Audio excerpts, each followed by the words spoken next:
Good afternoon, gorgeous humans. It is wonderful to be back. Fridays are where the weekend starts, right? Especially when you tune into Project Woman.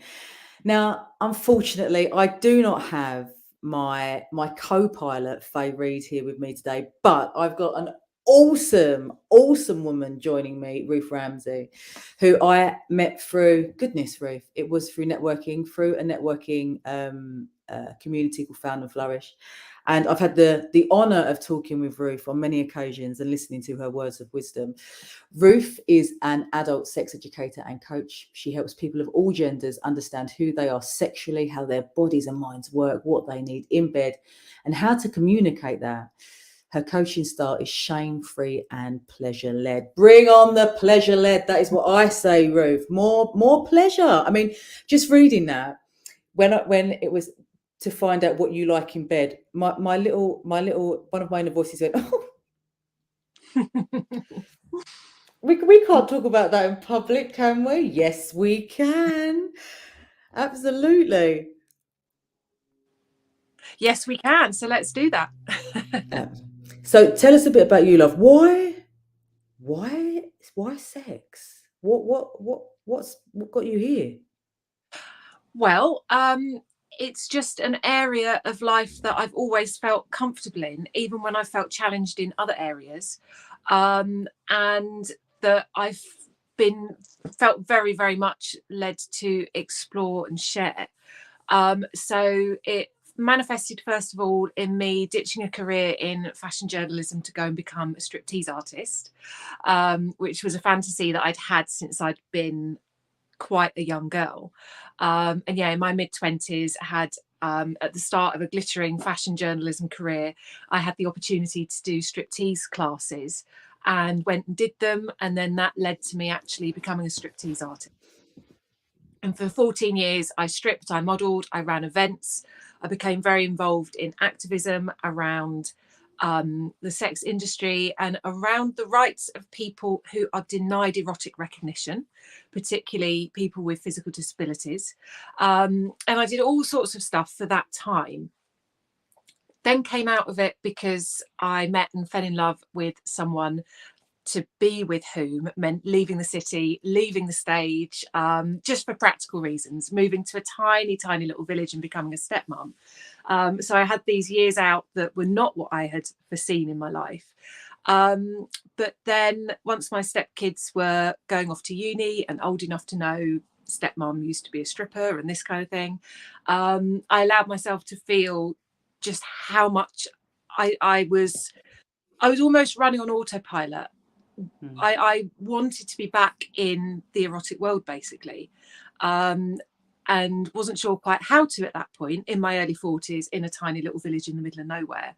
But I did a life coaching diploma, and then someone said, will you coach me around sex? And that was this incredible light bulb moment that I could combine the transformational coaching. And I did a 9-month diploma, so it wasn't one of these become a life coach in a weekend things. I could combine what I'd learned on that transformational coaching diploma with my life experience to offer coaching around this. And then people were interested. I started doing chats like this.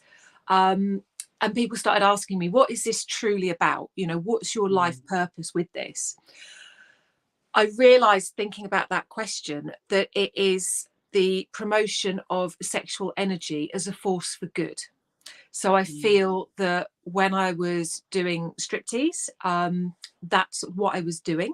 I was entertaining, but I was also healing, and I was educating and doing all sorts of stuff in that space.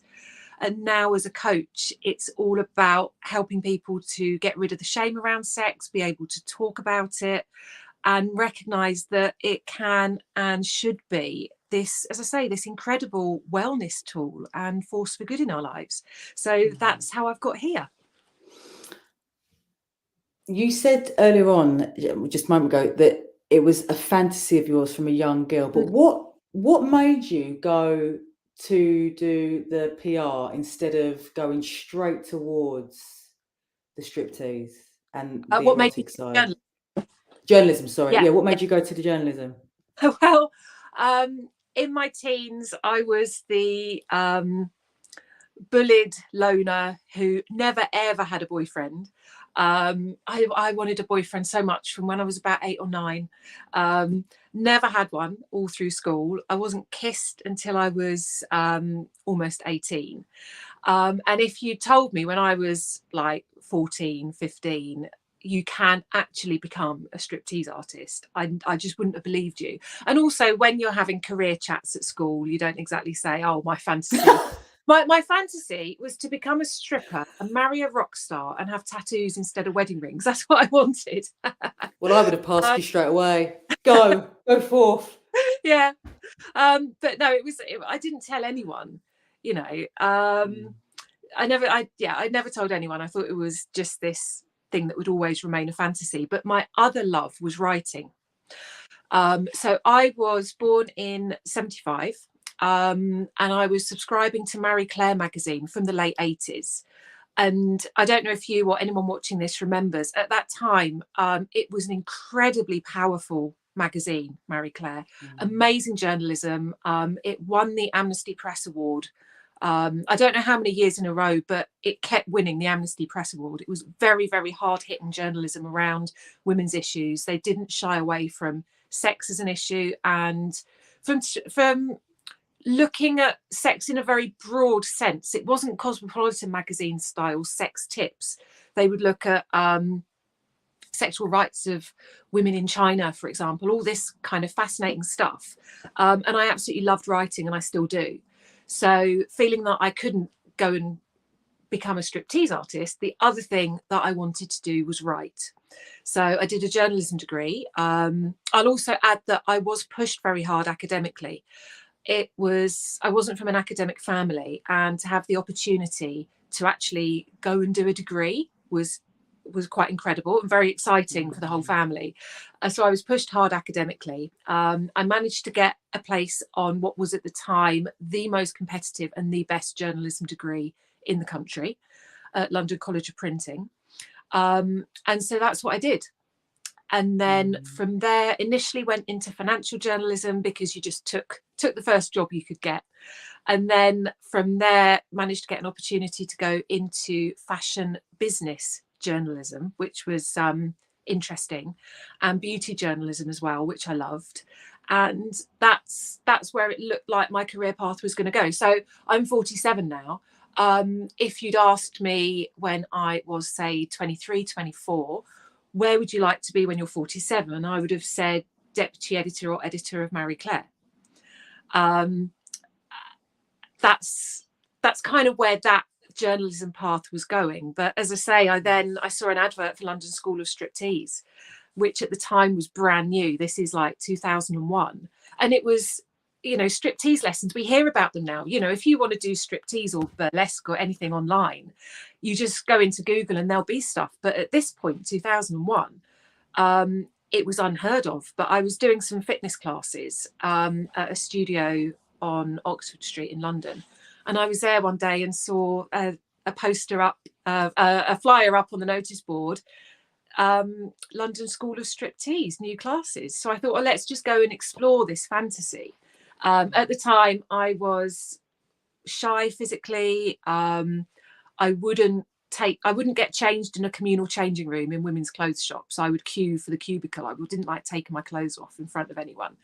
And I thought, yeah, let's go and explore this fantasy of being a striptease artist. And so then from the journalism heading towards editor of Marie Claire in my late 40s, early 50s, it suddenly went off to striptease instead. Yeah. Do you know what I love? Basically, what you've highlighted for me there is you didn't know that this existed. You just thought it was a fantasy.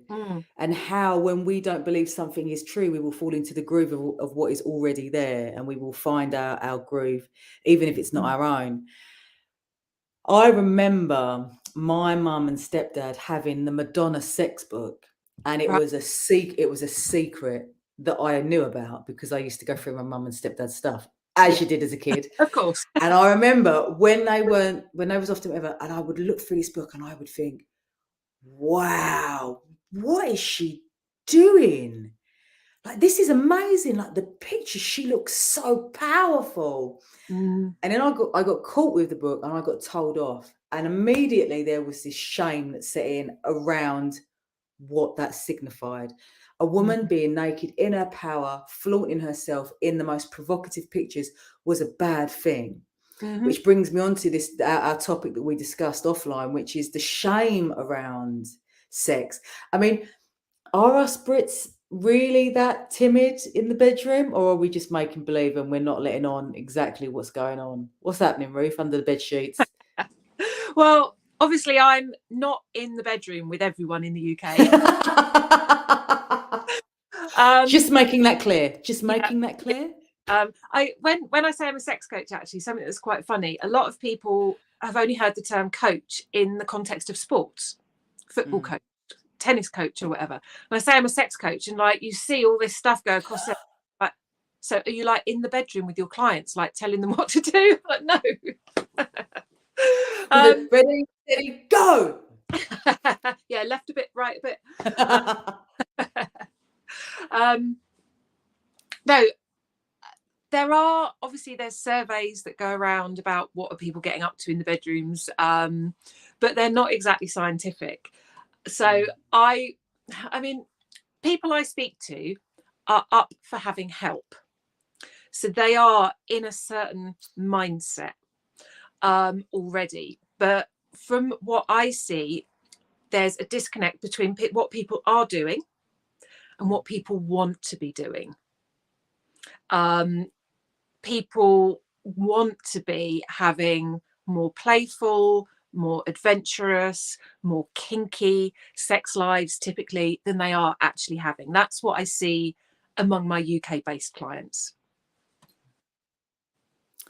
So where'd you go from there? I mean, where do you go from there? How do you move through that? Because when you look at our society, it's still pretty much there, isn't it? The kind of stiff upper lip, we don't let off, we keep our emotions still. I mean, we're getting there as a united front in the country. But it's like I said earlier about grooves, it's hard to get out of that groove, isn't it? Yeah. I think a lot of people feel they need some kind of permission from the mainstream to explore certain things. So 50 Shades of Grey is a fantastic example of this.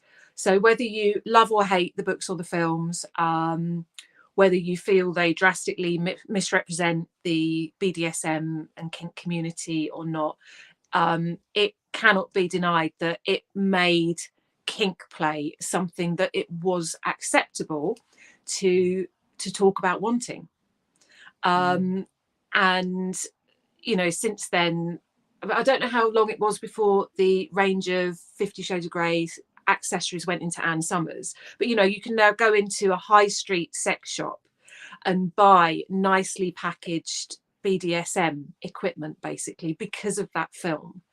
So that's an example of, as I say, the mainstream saying this can be part of your sex life, meaning that people then felt able to go and explore it. I think if we had an equivalent with threesomes or anything like that, then again, it's that permission that people feel they need. Oh, I'm not weird. With 50 Shades, actually, you saying about the sex book, I heard a few people, or quite a few cases, where a mum would have it and the teenage daughter would have it, and they'd both be keeping the book secret from each other, like, mum mustn't know I'm reading this. And the mum going, my daughter mustn't know I'm reading this. It was a cross-generational thing, 50 Shades, that made it far more acceptable to be interested in kink.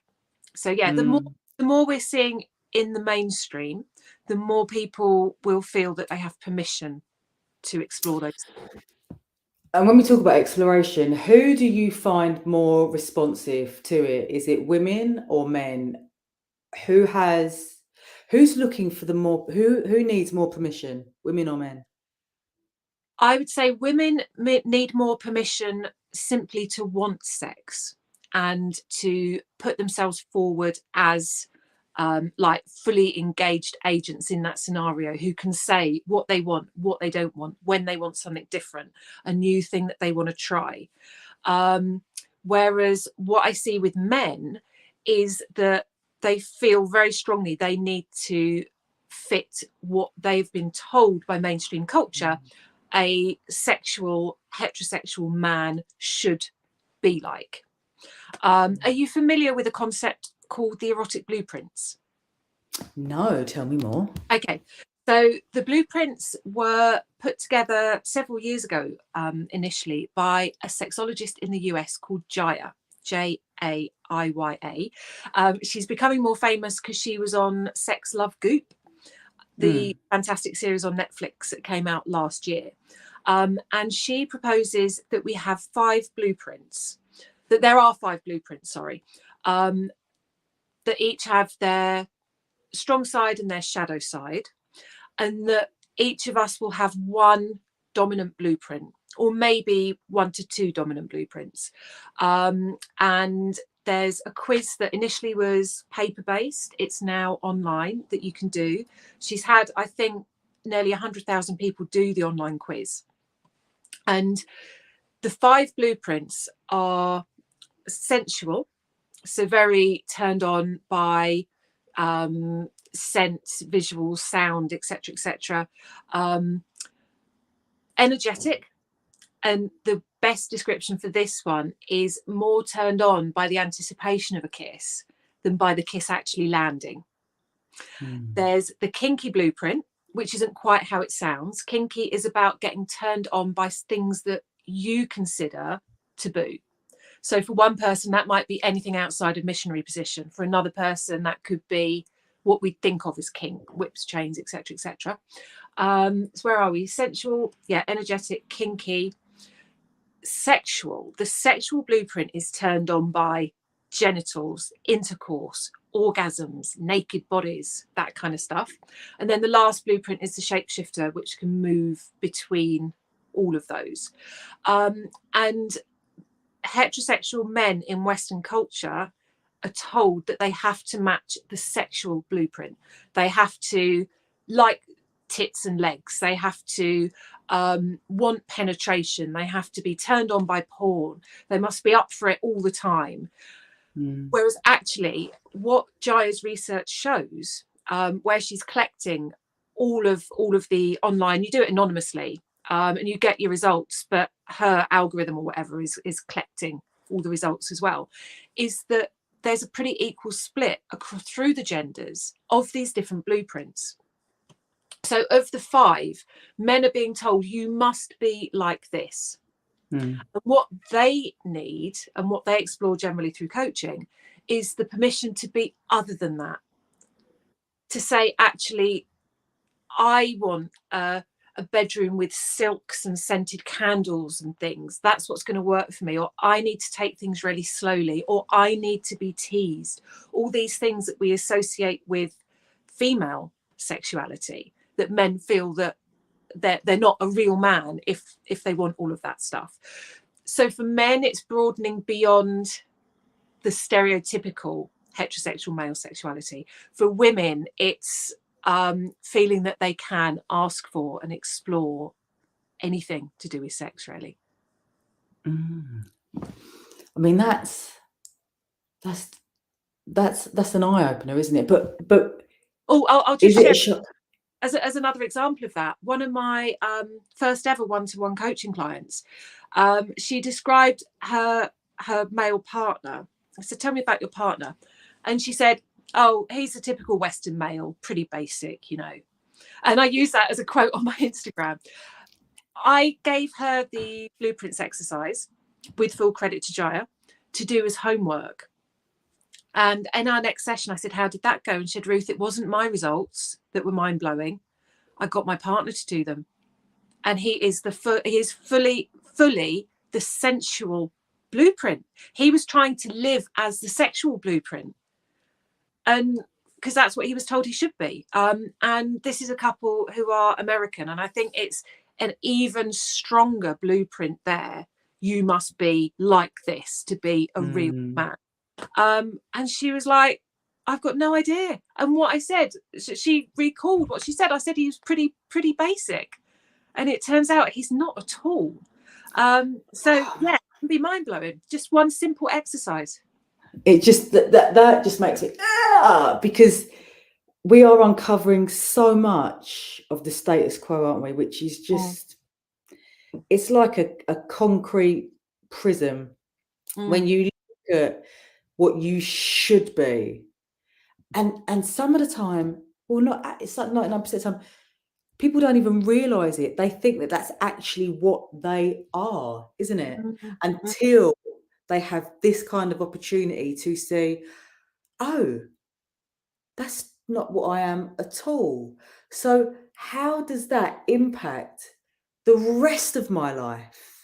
And this is what I come up with regards to the feminine health of the menstrual cycle and the emotional shifts. When you are numb to the rhythms that naturally occur within you, your communication becomes so disjointed and to a certain extent incomprehensible to the outside world, because it doesn't make any sense. And, you know, for me, I always say, this is a very small part of your communication, isn't it? What comes out of your mouth is very small in comparison to this. This is communicating all the time. And the fact that the energy just doesn't stop at the skin, you know, but we've completely closed the lens to that, haven't we? And what you're bringing up now with regards to this sexual energy, you know, I'm sitting here talking to you, and I'm constantly thinking about me and my husband. You know, I'll be honest with you, that what comes up for me a lot of the time as I come into, you know, this perimenopausal window, hormones and emotions are shifting and changing, and I am looking after myself, but sometimes stuff comes up, right? And I think to myself, are you having a laugh? The last thing I want right now is sex. Are you kidding? I have been running around after 2 children. I have been doing this. Da da da da da. I just want to sit down. I just want to sit down. Not even listen to anything. I just want to lie on the floor actually and just be left alone. And then, but the guilt from that, because inside my head it's going, well, you should probably give him some sex because he hasn't had sex for a while. You know, it's not really fair. I mean, that's not really like the voices. The voices that come up, I mean, it can drive you crazy, can't it? And this is this distorted communication about our sexual energy. Absolutely. Yeah. I mean, I'm interested when you're coaching women around health, and I know you do talk quite openly about sex, how do you find that lands with them?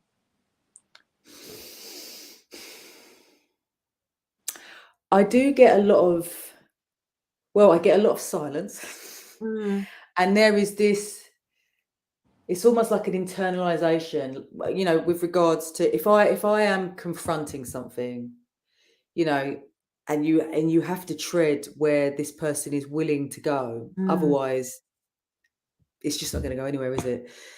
But I find that there is a lot of, well, it's the flip of a coin, a lot of silence, and I need to look into that. Or, oh my God, like, I can't believe, I totally know what you're talking about. Oh my God, you know, it's that, isn't it? It's that there is no, excuse the pun, shade of grey, really, I don't find. It is generally one or the other. They're either really willing to go into it and wanting it or not. What about you? Well, by the nature of the people I speak to, they are willing to go there, but that doesn't mean that it's easy for them. Every so often I do rounds of research chats where I find women who are up for spending half an hour answering 5 questions about their sex life. And I say to them, it's not coaching. I'm not then going to coach you around the answers. I will ask you a few questions, and it does go a bit coaching sometimes. But what I'm going to be doing is giving you a space just to think about and talk about these things, judgment free. At the end, you can ask me any questions about sex. And what's in it for me is it helps me stay on top of what are people's current concerns, dreams, all this kind of stuff.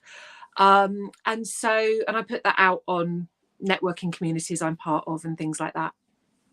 And literally probably 9 out of 10 women who I end up on a call with say at the start, I thought I was going to bottle it. I can't believe I've come onto this call. I really thought I wasn't going to show up. And isn't it crazy that it takes such bravery and courage just simply to talk about something which the vast majority of us experience, and which the vast majority of us wouldn't be here without, you know. But yeah, even people who go all in and book one-to-one coaching are very nervous at the start, but they're prepared to go there because that's the whole point of talking to me. So it's quite different. You're quite well. I find as well, we have this initial meet, and then a month or two, or it might even be a year down the line, I get another knock on the door, and it's like, I get it now, or I'm ready now. And it's like, that's fine, you know, that's fine. Having a conversation with my grandmother yesterday. Are they living in sin? What do you mean? You know, there's still so much of that. And that's what I mean. It's that undercurrent, isn't it? That undercurrent of energy that we have as a platform to work off of.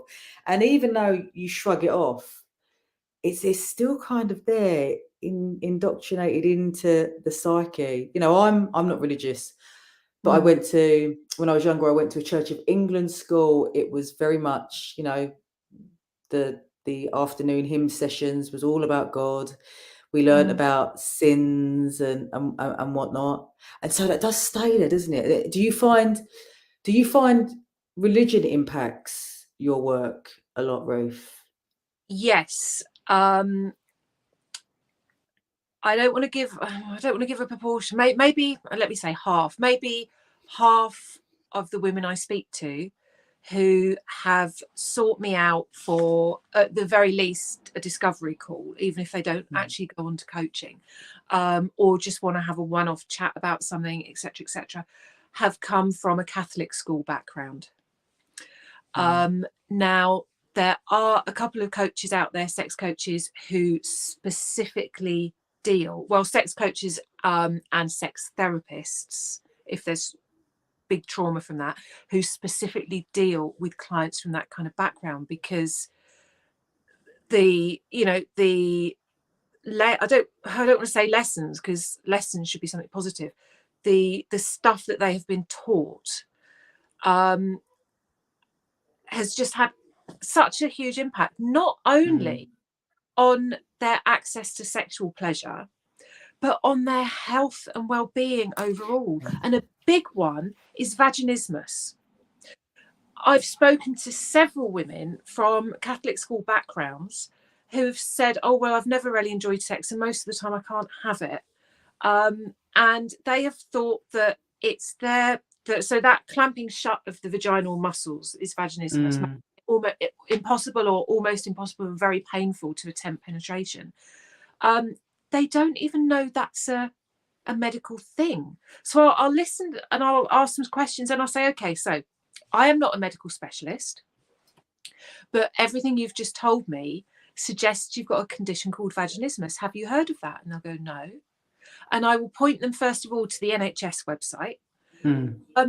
And the shock and relief, they'll be like, oh my God, I thought it was just me. And sometimes I say, I thought it was because sometimes I want sex, and that's a sin.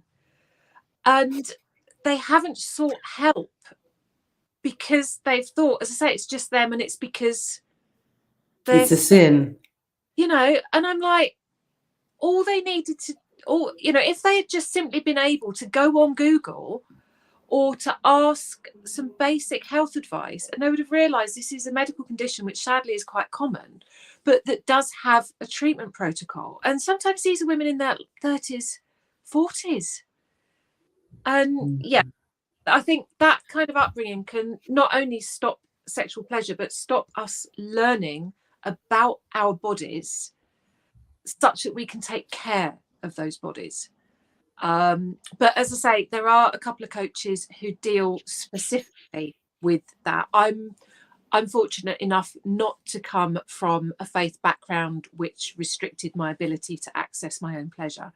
And so often work with that kind of group does need to cross over into actual therapy rather than coaching.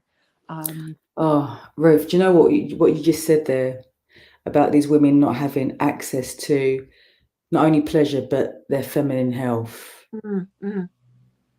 What downloaded them was, well, of course not, because if they did, they wouldn't be able. They would be free. And when we look back at that, and we see it come up now, you know, we see these powerful women stepping up, and now we're getting the abortion rights changed. Now we're getting people stand up in regards to. So again, we're getting the knock-on effect of pulling down that power of a woman, because if she gets too big, then how do we control her?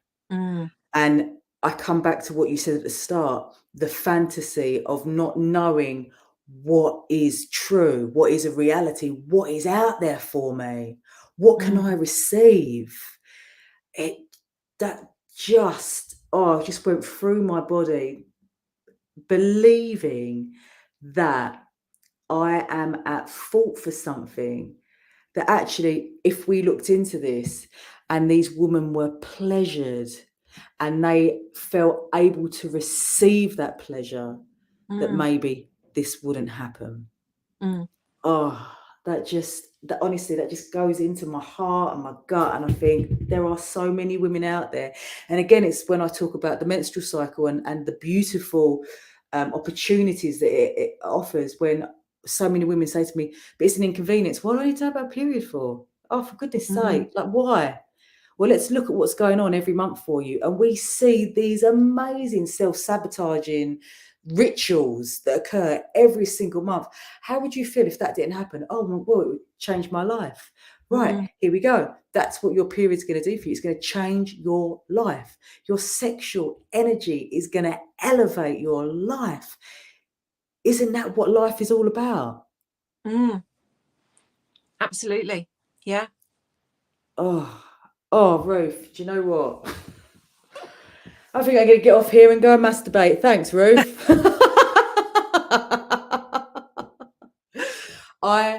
There was another topic that I spoke to Ruth briefly about last night, but I feel that we need to go off. Ruth said she would like to look into this in more with more time. So I'm not going to bring it up, but I would love for you to come back, Ruth, in the new year and for us to discuss this. And again, it's around sexual energy, and what I have seen of this current experience that's going on is that it's a misunderstanding, like so many things in regard to the feminine and female health, power, all that. It's a misunderstanding. And if we can understand our sexual energy like Ruth does so beautifully, then perhaps we wouldn't be put in these situations and we would understand them more clearly. So how does that sound, Ruth? Would you be up for coming back in the new year? Is that all right? Yeah, love to. Wicked. Yeah. All right, darling. Nice one. Well, Ruth, thank you so much for joining me, love. It's been awesome. And I look forward to seeing you new year. Have an awesome Christmas. You too. All right, darling. Nice one. Everyone, thank you so much for watching. We will be back next Friday. I'm not sure if this is the last one or not, but it's Faye and myself. I'm sure we'll have something very juicy to discuss. So please tune in then. Take it easy.